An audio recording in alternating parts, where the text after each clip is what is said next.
Let's get down to business. Thanks for coming out tonight. I wrote me a manual, a step-by-step booklet for you to get. Oh, I make money moves. You can't see me, my time is now.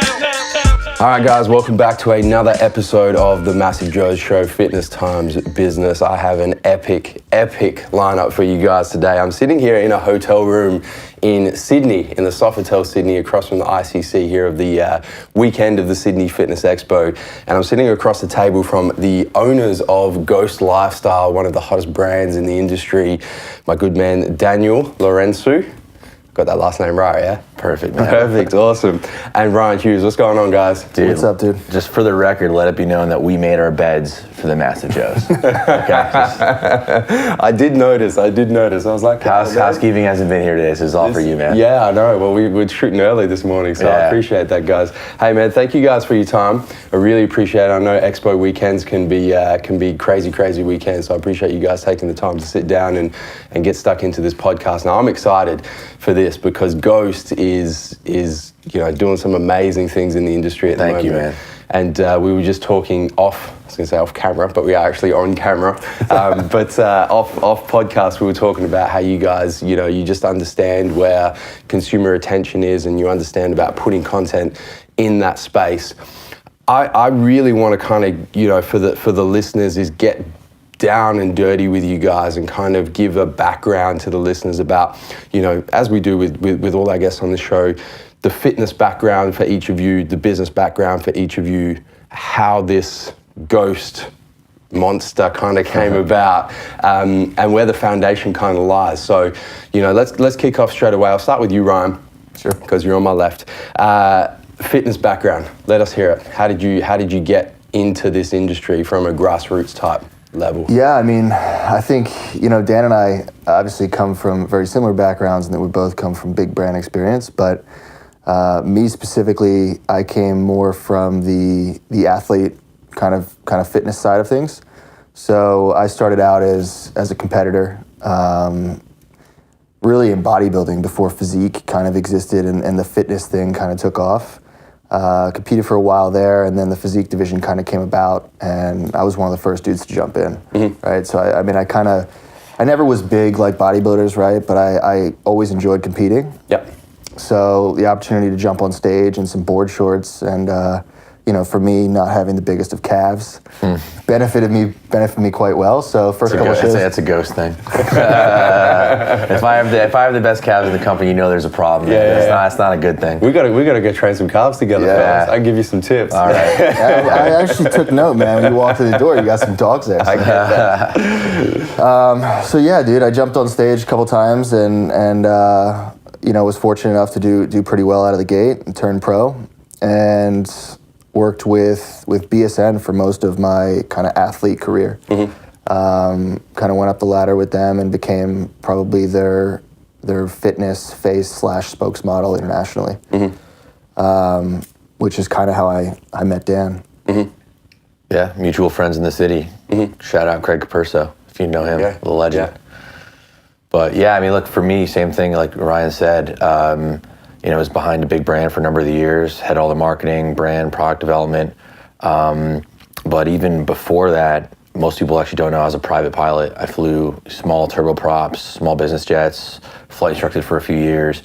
And when you're on call 24/7, there's not really a lot of hobbies you can have. So the gym and ultimately supplementation became kind of my life. And was lucky enough to kind of get a chance to start working, with a company on the cusp of blowing up back in 2009, and from there it's just been one hell of a ride, And I think something that I've been very fortunate, throughout my career, has been able to see kind of, a company or a brand or this industry at so many different levels, right? At that level where it is just 10 guys, and at that level when there's 180 guys, right? Or part of a company. And I think that seeing all of that really inspired us and ultimately led to Ghost, right? I think even the name Ghost, being behind the scenes, wanting to make an impact, really kind of has been in the DNA of what we're doing today.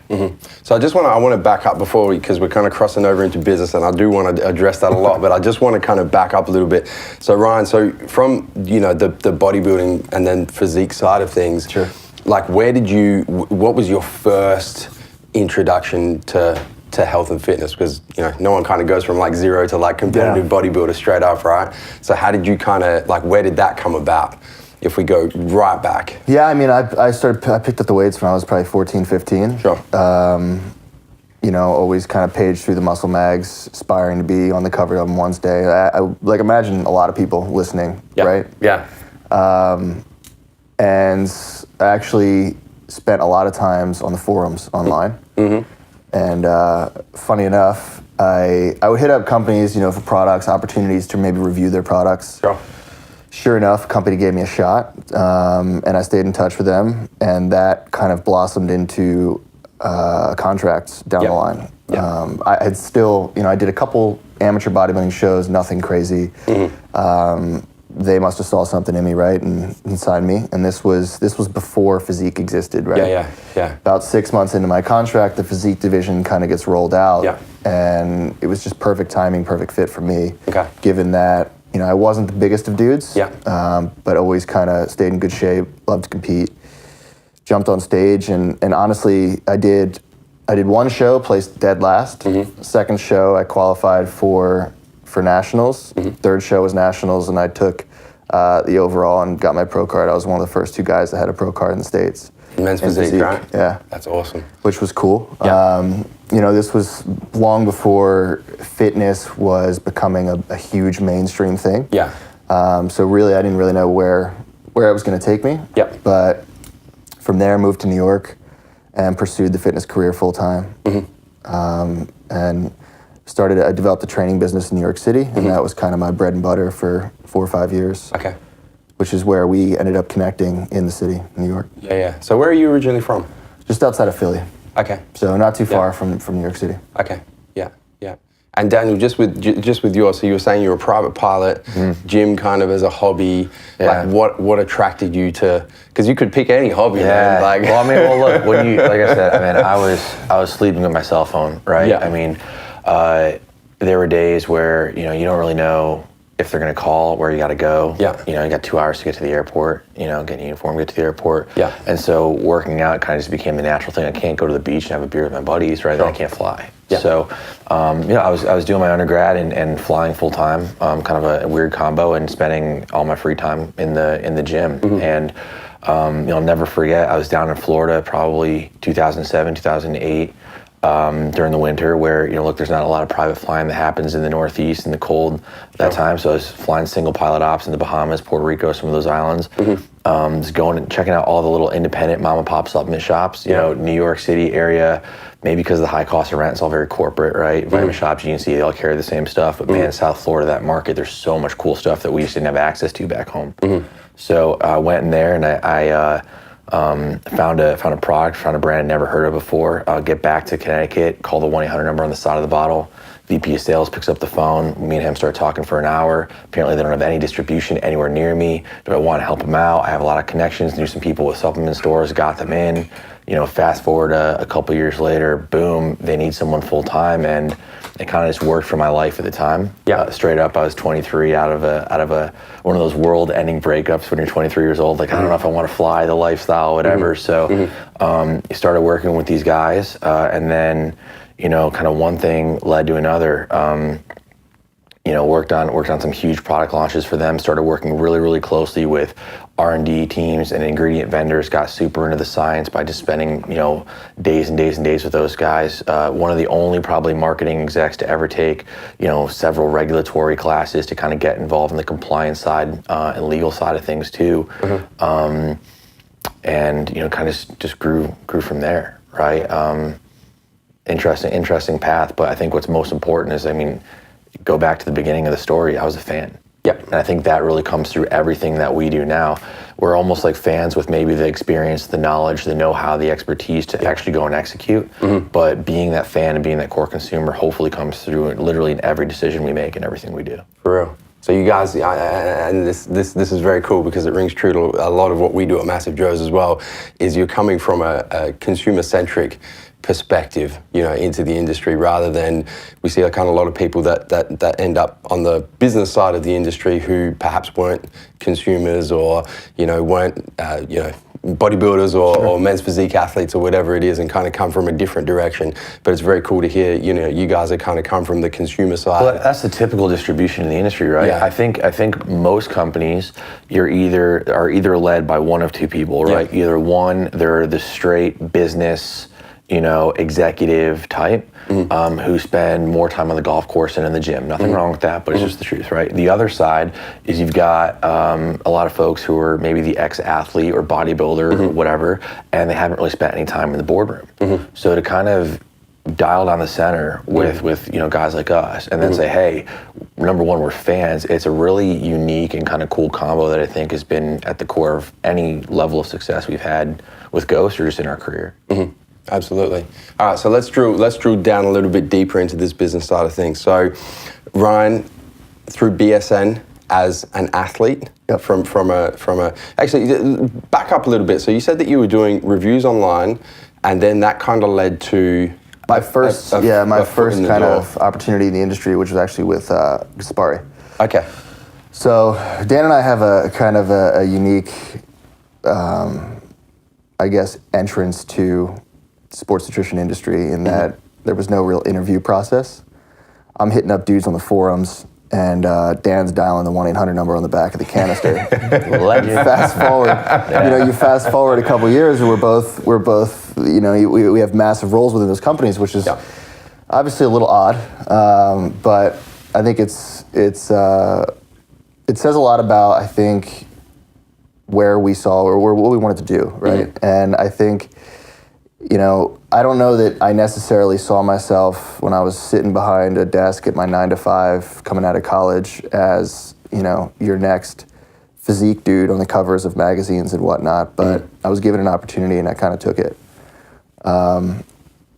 So how did we get from doing reviews online, working for Gaspari, then to BSN straight from Gaspari? Is that? I took a year off.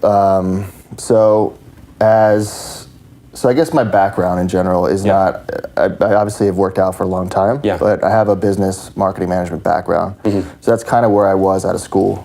I was given an opportunity in the fitness industry, loved fitness, worked out all the time, loved supplements, took the opportunity, spent a year with Gaspari, and then kind of wanted to see what I could do in New York. So didn't really know if the competing thing was where I wanted to take things, and obviously Gaspari being a more hardcore brand, I kind of didn't know where I wanted to go with it. So I took a year off, built my training business in New York, and then was given an opportunity by BSN. I talked to a couple different brands, but never really aligned with those brands. And at the time, I believed in what they were doing and the products they put out, and they gave me a shot, so I took it. And that kind of developed into, I was kind of one of their fitness guys in the States. And as it snowballed over 3-4 years, I became kind of their international fitness face, which was cool. And did you ever do anything apart from, be the athlete and be the face for BSN? Did you ever do any of the business side of things? Or was it just... So I was developing my own business. Okay. So when I was with BSN, I wasn't working, I was definitely providing input in marketing campaigns and product launches and stuff like that, especially as they were tied to me. So I definitely had input in that and some of the creative behind it. But I was also building in tandem my own kind of training business in New York City. Sure. Which was kind of like my balance between the two. That was your thing? Yeah. And Daniel, so for you, so you mentioned the dialing the 1-800 number. Yeah. Speaking to the VP at the time and kind of getting the. I was just trying to find where I could buy the product up in Connecticut, right? So it's just crazy how that snowballed. And like I said, I ended up going to the marketplace, doing some B2B kind of stuff just on the side while an undergrad student, while a full-time pilot. Yeah. And just kind of snowballed. What were you studying at the time? Marketing and finance. Okay. Yeah. And it kind of just fell into place. Yeah, exactly. And it's weird how that it's works, very right? strange. I don't know if you guys are making this up or if this is the truth. It's crazy. we were both given big opportunities, like Ryan said. I mean, when I joined, like it's no secret, I worked for Psychor for a number of years, right? And when I joined them, there wasn't a marketing department. There was just pretty cool opportunity, and just from there, I don't know, it's crazy that we're sitting here in 2018 in a hotel room in Sydney with you talking about like Ghost, which I don't know, the whole thing is mind blowing, but it's been really fun. Yeah. So that's a cool segue. So let's kind of segue into Ghost now.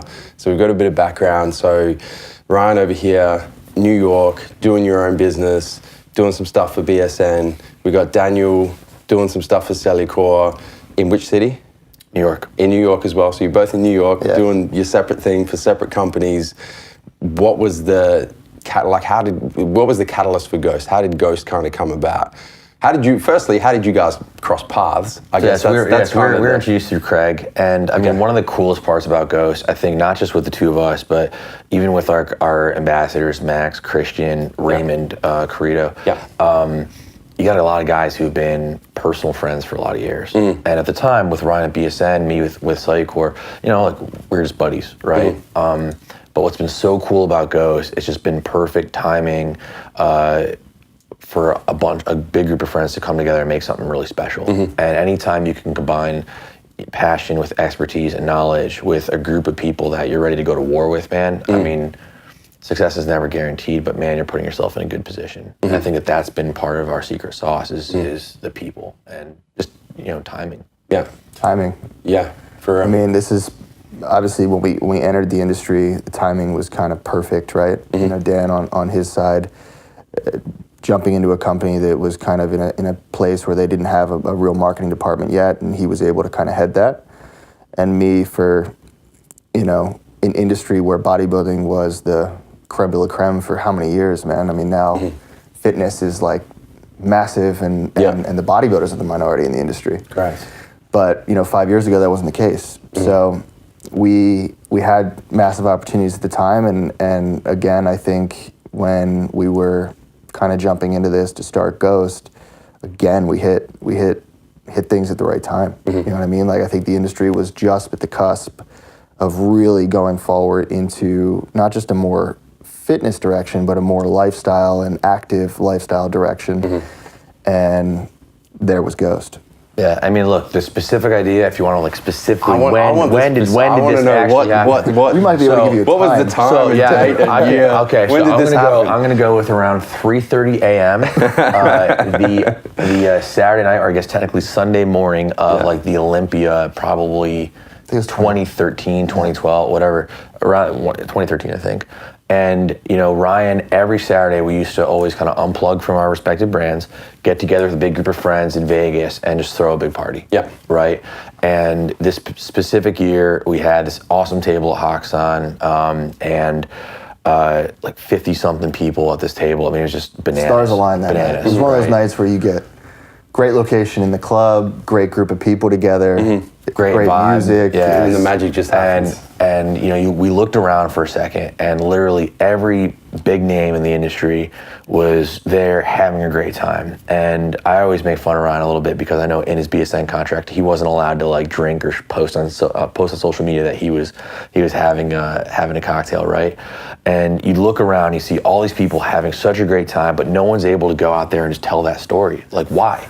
Right? Why up until that point does every brand or even athlete being told, hey, you can't have fun. You can only train, eat chicken breast, do cardio, that's your life. So we're like, wait, why not create a brand that just tells the truth, keeps it real, right? Fully transparent, work hard, play hard. We want to be fit and healthy. We want to take supplements to help us look and feel our best for a billion different reasons. It's not necessarily to step on stage. Maybe it's just to go feel good at Wet Republic the next day, right? Or maybe it's to go and kick ass on the baseball field, or people are powering up in between classes or at the office. Like, why does it have to be this culture of I don't know. I mean, that kind of classic fake perfection thing of the industry. And so when we looked around with everyone that night, we're like, dude, we have to kind of take this vibe, put it in a bottle, and make supplements and make fitness fun again. Which for us, it was just, like I said, keeping it real. I mean, that was literally what was going on. Let's just share that with the world. For real. For real. I love hearing that this was 2013 as well, because I think a lot of the listeners, have probably heard of Ghost. Now, I'd say the majority of them probably the last 12 months. Me personally, I heard about you guys. It's funny that you mentioned Ray, the online coach, because we did some collab stuff with him back in, it would have been 2015, and he was with Man Sports at the time. And literally after the collab, he left Man and then signed with Ghost. And that was the first thing I was like, I never heard of this Ghost. Like, what's this Ghost? And that was kind of my introduction to you guys. And that was 2015. So you'd already been doing things for a couple of years by that point, right? This was the idea. We didn't actually start for a couple of years just because, like I said, timing, right? We were involved in different brands, different jobs, different projects. So it was just timing. I met Raymond probably same thing, 2013, where he helped me with the diet and training programs because I wanted to look good for like a BB.com interview I did, right? Yeah. But that was kind of like, that was where the idea came from. And then it was something where it's like, yeah, this is a great idea, but maybe one day, right? And, I think BSN started transitioning, Psychor started transitioning. We were both kind of in a position where, hey, like, we're free, man. Like, let's work on something new. Let's finally do this. And that's a cool moment, right? Anytime where you've got like a really good friend of yours and you're like, dude, like, it's finally time. Like, let's jump in, cannonball, dude, let's go. And I think from that point on, it's just been a fire hose, man. So talk me through. I'm really interested to hear this. So you guys, you're with some pretty big companies, right? Doing your thing, associated with. Back then in 2013, 2014, like two of the biggest companies in the world, really, from a supplementation perspective. How did you make the decision to go? You know what? I'm going to close that door. I'm going to see what's behind door number X, and just go through it and make that commitment. Look, this is a funny question because I guess for some it can be a little sensitive, but the reality is, in some respects, they made the decisions for us simply just because they wanted, the brands were going different directions. Yep. And I think what's so important to us, like we've said, already several times today, like the consumer focus, the honest approach, like us literally just keeping it real, being ourselves. When if those brand directions don't align with our personal kind of just directions and tastes, look, we're selfish. We're making Ghost supplements and products and the brand for ourselves, number one, right? It was kind of just a decision that was almost made for us, if you look at it that way. So there you go. Yeah. So it was, and the same time, like. Yeah, not even specific to those two brands. Like, let's just zoom out, macro level. A lot of the big brands, the biggest brands in the world, your top 5, your top 6, your top 10 even. A lot of those big brands are all going the same direction. Look, let's look at something like, in the States, Walmart, right? Walmart 5 years ago, maybe they had like some kind of BS protein powder or whatever, but now you go to Walmart and there's aisles and aisles of actual real supplements, right? Real brands that used to dominate specialty are now all over Walmart. Now, I look at that as a really cool thing because that means a lot of people, for the first time ever, are buying more and more pre-workout, maybe getting introduced to the category for the very first time. That just wasn't necessarily like a personal direction of me or Ryan, right? Or our kind of our taste, if you will. So once again, it comes back to this whole timing thing that you guys are talking about, right? Yeah, big brands going to Walmart. You got Amazon coming, which is kind of commoditizing the industry, and then you've got us sitting back saying, dude, this is supposed to be fun. This is supposed to be special. This is supposed to be exciting, and it just kind of, like I said, it's just timing. Yeah. And not that that's not fun. I'm sure taking a brand into mass is awesome, right? But I think we saw this as an opportunity to do something really cool. And like Dan said, sitting around a table with a group of friends, I competed for a long time. I know that side of the industry with regards to the diets and what you can and can't say, especially 5 years ago. But I also was surrounded by professionals in the space, and I knew exactly what everybody did in their free time, right? Nobody's eating chicken 365 days a year, with broccoli and not having a drink here and there, So for us, it was like, let's do something real, but do something that everybody's already doing. We're just making it public and okay. So yeah, that's really the bottom line. We just started sharing what was already going on. Yeah, this has been our life, our friends' lives, our circle life. I mean, we're always the guys, like even tonight, right, we're throwing an after party for the show at Marquee, the Stafford brothers. I mean, every brand, even all our competitors, if you will, right? Everyone's invited. Everyone's going to come have fun. And that's always been Ryan and I's personal vibe. So just to kind of build a brand story around that has been so kind of natural. Yeah. Okay, so 2013, the seeds planted, things start moving with the brands you guys are associated with. They start changing directions. You guys see this opportunity. What happens then? Like, is it a phone call that like, it's time, let's incorporate this company, let's start talking about products, let's start talking about marketing, let's start talking about branding. Like, what was the next step when the stars had aligned? Yeah. What was the step after that? Yeah, I mean, dude, there's actually like the very, very first Ghost video. Well, There's actually a phone call. There's actually a phone call. There's actually a phone call. It's actually in the video. The way you're leading into this, it totally sounds like we're making this shit up. But we're not. Yeah. Well, I mean, look, even like the content idea, like, well, I mean, we hadn't met Lawrence yet, so our execution sucked. But we've always wanted to share the whole process. Yeah. Right? We always wanted to share the whole thing. So literally, yeah, there was a phone call. Said, dude, like, let's go. Now's the time. And, from there it was... Well, the crazy thing from there, that phone call, was that we were, at that point, on completely different sides of the country. Yeah. I was in Vegas. Yeah, Dan was in Vegas, I was in New York, our third partner's in Texas, right? So we're spread out like crazy. It wasn't the ideal scenario to start a business, but like Dan said, we jumped on the phone and said, let's give this a shot. And from there, we just kind of made it work for the first little bit there, but it's kind of crazy. On other sides of the country? Yeah. You guys, you Yeah, I mean, stayed, look, and we weren't together with, for a while. manufacturing in like Chicago and Nashville with ingredient vendors and R&D teams all over the country, right? Taking international kind of regulatory and compliance meetings, right out of the gate. A lot of travel, a lot of things to make this happen, but just kind of started rolling then. Okay. And so we've made the commitment, we've made the phone call, we're doing, we're starting now. What happens? What comes first? Does the brand come first? Where does the Ghost name come from? Logo. A shitload of work. Yeah, just a lot. Well, and the reason why I'm asking is, from a consumer perspective, and even though I run a pretty big supplement company, I still consider myself a consumer first and foremost. Sure. So I remember, my first experience with the Ghost tubs, I'm like picking up this tub. I'm just going to pick this one up here that we've got on the table. I'm picking up this tub and I'm like, man, the branding behind this, the marketing, the fact that you guys have put, you do your own tubs. Obviously, a lot of companies don't do that. They'll just get, standard tubs, but you've got the Ghost logo embossed in the tub. You open the tub, the scoop's in the top.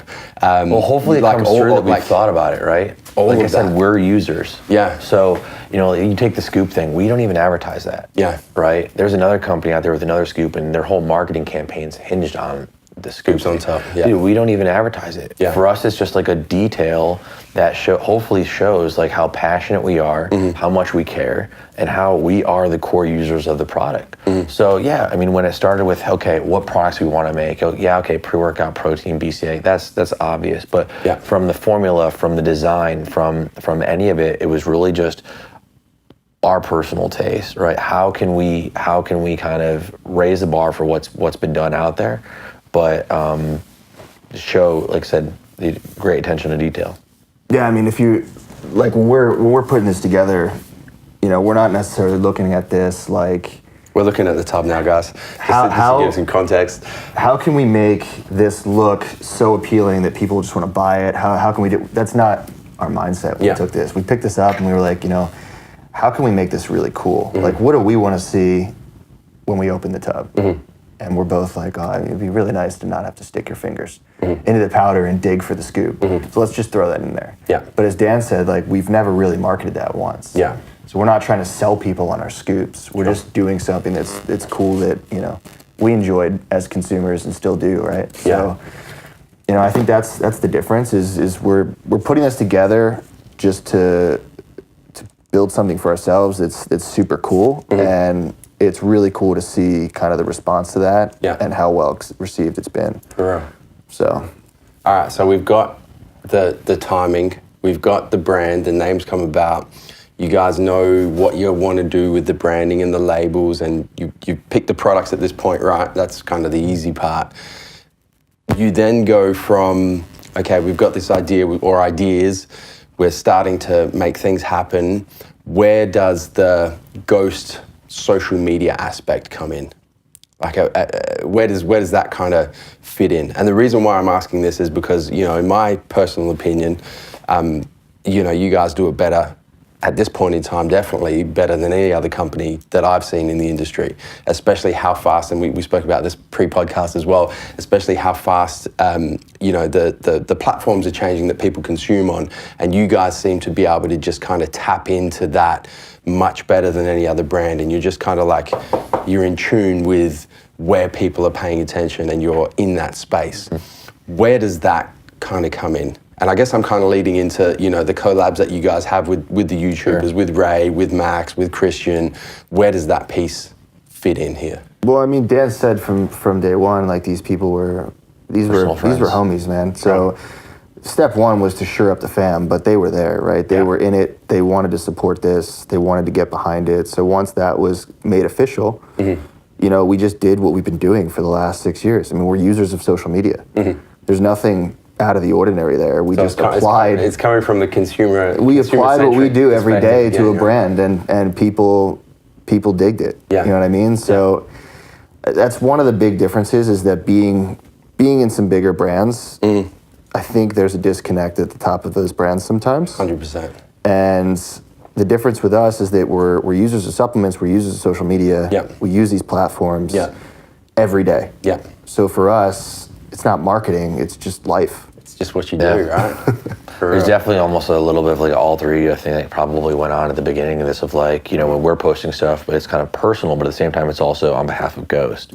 Right? And that alter ego potentially got me in a little bit in hot water and previously.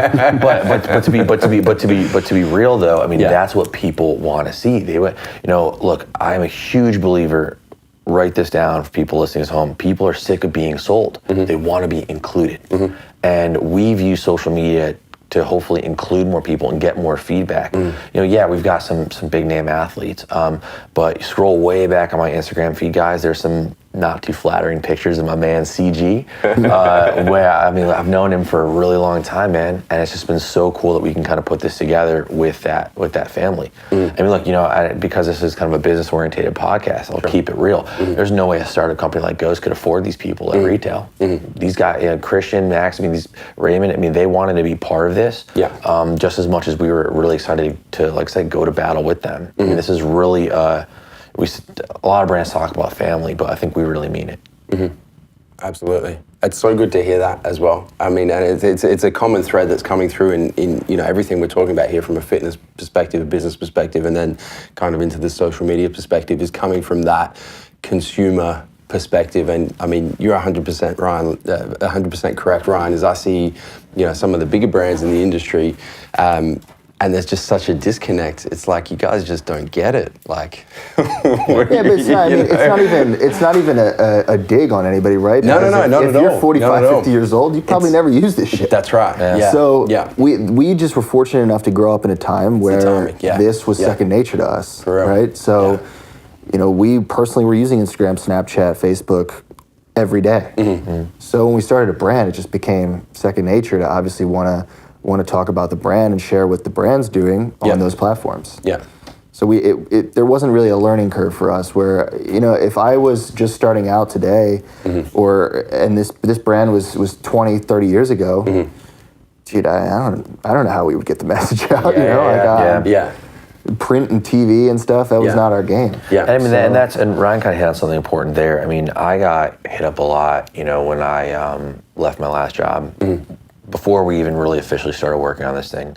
And it was humbling, it was cool. A lot of brands wanted to see if I'd be interested maybe in kind of joining them and working with them. And they all said the same thing to me. And they all said, hey man, we want to go lifestyle, right? Joe, let me tell you, you cannot go lifestyle. You have to bleed it. It has to be in your DNA. You cannot go lifestyle. You can't fake it. And I think in hearing that, it just really reinforced everything we're doing. And let me ask you a question. Like, do you remember the first time you took Absolutely. Yeah. What was that experience? Like, how was it for you? It was amazing. Yeah. Yeah, It's fun. like the very first time, I can tell you the exact product where I was when I took the flavor. Yeah. I'm crazy thing we all can. You know, right? you'll appreciate this, Ryan. It was a BSM product. So was mine. It was NO Explode with the yellow tub and the red and the holographic label on the red tub with the yellow lid. I was at college or university, as we call it here in Australia, and it was blue raspberry flavor. Bro, mine was VPX shotgun, black cherry flavor, sitting in my car outside the gym because I didn't want my boys to know I was taking anything. Yeah. But look, like you're smiling right now talking about this. Sure. That's the Ghost goal. Bring back that experience with every single purchase that we're doing. And so when we see how all this is coming together, and we're talking about the family and getting our boys together, and then building products in a brand that kind of bring back that type of energy, right? That type of vibe, that fun. Yeah. That's how this all happened. It's so natural. If we can all remember our first pre-workout down to the flavor and where we took it, I mean, dude, the big brands, I just don't know if they think that way. Yeah. And they don't need to. Yeah. They probably, they're... It's just different. It's a different world, man. Yeah. It's like you guys said, it's not like we're shitting on anyone here. It's just different. Dude, we get asked all the time, like, who we think our competitors are, and I don't even know. I think we're just doing something different. Yeah. We're just hopefully everyone out there, who's interacting with us on social or taking our products or whatever, hopefully you're having fun. I mean, that's fitness is supposed to be fun, right? And I think that's hopefully what we've been able to do. Definitely. So let me switch gears and kind of look into the future now, right? So we've kind of got the background to Ghost, how you guys got to where you are now. We've spoken a whole lot about how timing has kind of led to this, the consumer-centric focus. Looking forward now, where do you guys kind of see the brand going? What are your plans for the brand? And I guess kind of what I'm getting at here is, in any business, there's kind of and you guys have experienced with your past companies, there's kind of a transitional period, right? Where a business goes from being, a startup business, medium-sized business, gets its growth, is true to their values, and then a lot of businesses at some point, it might be something that involves a private equity buyout, or it might be, investors coming in or whatever, and the brand kind of changes direction. And you guys saw that firsthand with the brands you worked for in the past. Where do you see Ghost going? Well, look, I think that the hypothesis that we want to test, right, is, how big can you even build a company, right, while staying true to your core values, while keeping the innovation, while keeping the fun, while keeping the family, right? Yeah. We're never, I want to say right now, we're never going to sacrifice those things. Let's see where it goes, keeping those things true, right? I think from a specific standpoint, look, there's so many more products we want to come out with. Yep. To be honest, we've talked a lot about the marketing, the brand and stuff, but the science is number one. To be real, I think we feel double the pressure than any other brand out there to deliver on the science, deliver on the innovation, deliver on the ingredient, deliver on the formula, because of how much fun and crazy we're doing with the marketing, the branding, the flavor. It'd be really easy to look at Ghost and say, oh, it's a lot of hype, or that's a lot of cool colors, man, or great flavors, but the science isn't there. Dude, we feel triple the pressure to deliver on the back of the label because of what's going on the front. And so with that, we're so excited to bring new new products out. Like, we've got a new pump product coming out, which, look, we're huge pump category fans, so I swear to God, it's the best on the market. We've waited 2 years to come out with this until we knew it was the best on the market.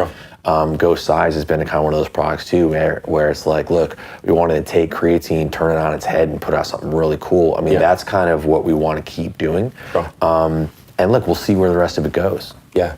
And this excites me to hear this, guys, as well, because, to be completely honest with you guys, there's been companies that have done the marketing piece from a social media perspective very well in the past as well. There's been companies that have absolutely crushed that game, but they've fallen down with the strength of the product. And the inverse. There's plenty of companies that have been made awesome products, great formulas, right? Great profiles, but then their labels look like they were drawn with a crayon, right?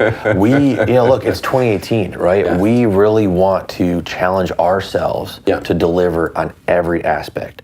Formula, check. Science, check. Like, flavor, check. Branding, check. Content, check.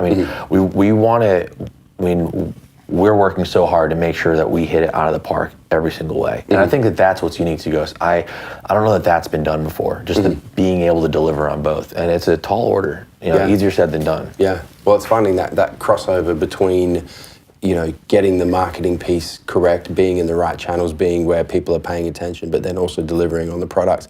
And I think, I've had a lot of these discussions off public forums with business owners in the past, and the kind of, I'm interested to get your opinion on this, because the kind of excuse, for lack of a better term, that I hear is it's too expensive to do both, right? We don't, if we want to spend the sort of money that we want to spend on the marketing side of things, well, we don't have the amount of money that we require to spend on making good products, and vice versa. If we want to invest all the money in making good products, good formulas, and still get them to the consumer at a market price, and be able to be competitive, we just don't have the money to spend on the marketing side of things. I think historically that's probably very true.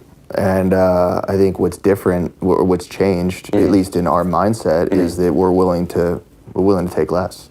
We're willing to dial back, what we're taking home as a company to deliver the experience that we want to deliver on every front. Yeah, I mean, straight up, we're putting all the dollars in our products, to be honest, a lot of the marketing outside of the top dollar Lawrence Lee is charging us to make these things. Hi, Lawrence. No, look, I mean, but when you think about, like I said, our marketing, our biggest marketing, right, is almost just the content, the day-to-day stuff. I mean, there's not real, I mean, there's some cost there, but not really. It's more about sharing stuff with the world. We just, and the retail prices have really stayed fixed. We just want to kind of deliver as much value in every aspect for that. Our competitors are driving Ferraris, and Ryan and I don't even have a car. But it's all Ghost, baby, right? Yeah. I mean, and that's just kind of our approach. It's a little bit different. Yeah, absolutely. And I think, I knew that was going to be the answer, but I wanted the podcast listeners to kind of hear it. Once again, it comes down to, I guess, the motivations of the top people in the company, and now from hearing your story, guys, with your background in fitness, background in business, how Ghost came about, I think it's pretty clear for the listeners to kind of hear where your motivations come from. It's very consumer centric. It's about getting the right message out to the right people, delivering on the products, and really having the consumers top of mind at all times, which is really, really cool to hear, because it's something so rare in this industry at the moment. It excites me to hear this. It excites me to hear your story. It excites me to hear, what you guys have planned for the company. And it excites me to hear that you're, from my personal perspective, your motivations are in the right place. So, well, man, it's humbling. I mean, when, with as much of a personal statement as Ghost has been, to see the response, to get the feedback we have, just all the interactions we've been able to have with so many legends out there on social, it's humbling. It's like the only word for it, right? And to any of the other companies, big brand, like, good goals are important no matter who you are or what you're doing. For the guys that want to have the biggest brand in the world, take over the world, good for them. I hope they go get it, right? For Ghost, it's not about that. Yeah. If it was about that, we would have never left our old jobs. We would have never left. We would have just kind of stayed. And if it was about that, we'd probably be available in a lot more places, and we would have. If you look at our strategy in the States, obviously we just got launched here, right? And it took so long, but one of the reasons that it took so long is because we wanted to do it the right way. We could have put a product out here 12 months ago, but we wanted to deliver the best product possible to the Australian market in the way that is authentic to the Australian market. So we've kind of taken that strategy in every kind of new location that we've brought the brand. And it takes a lot more time. Obviously, you're leaving dollars on the table, but for us, it's all about delivering that same experience. So our biggest weakness, our Achilles heel, is that we never take the easy road. There's maybe a time and a place we probably should, but we've never, we always challenge ourselves, like I said, raise the bar and hit it out of the park every which way. So. Well, and I think that the Australian launch is evidence of that 100%. I remember I hopped on a WhatsApp or a Skype call. I can't remember what it was at the start of the year when Ghost launched in Australia, and I was like, man, like this is legit, you know, this is crazy, the amount of hype behind this brand, the amount of, not necessarily hype's probably the wrong word, but the amount of consumer support for a new brand, you know, was something from a retailer's perspective, from a MassiveJoes perspective, that, you know, we haven't seen happen for years, and it was really, really cool to see. And I remember saying to you, like, we sold out of our first shipment of Ghost within less than 24 hours, man. And look, you know, I know, I speak for both of us when I say, you know, Australia specifically is near and dear to our hearts. You know, with the Stafford brothers, Brooke Evers, Callum Von Moger. I mean, we've got so many, you know, really close friends here. I love coming down to Australia. That to see the response here too, it means a lot. It's really cool.